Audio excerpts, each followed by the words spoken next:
तर bad news अशी आहे की पोहा आणि उपमा डायबिटिक पेशंट्सला चालत नाही.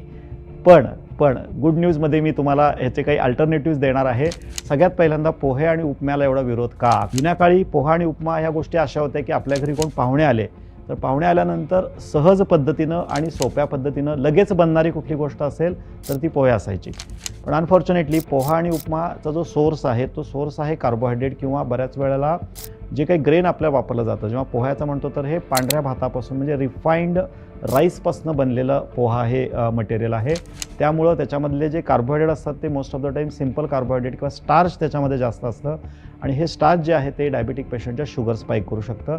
उपमा किंवा आपल्याकडं जे उपीट आपण म्हणतो हे उपीट रव्यापासून बनवलं जातं आणि आपल्याकडं जो रवा वापरला जातो तो सुद्धा रिफाईंड ह्याच्या कॅटेगरीमध्ये येणारा आणि प्रोसेस कॅटेगरीमध्ये येणारा घटक असल्यामुळं तो पण आपल्या शरीरात शुगर स्पाईक जास्त प्रमाणात करतो. सो जेव्हा मी 100 ग्रॅम पोहे किंवा 1 प्लेट पोहा किंवा 1 प्लेट उपमा खाण्याचा विचार करतो तर त्याच्यामध्ये जे काही कर्बोदक आहेत किंवा त्याच्यामध्ये जे कॅलरीचं जे प्रमाण आहे ते खूप जास्त प्रमाणात असतं आणि तब्बल 35 ते 50 पॉईंटनी तुमच्या शुगर लेवल रॅपिडली किंवा इमिजिएटली स्पाईक होऊ शकतात.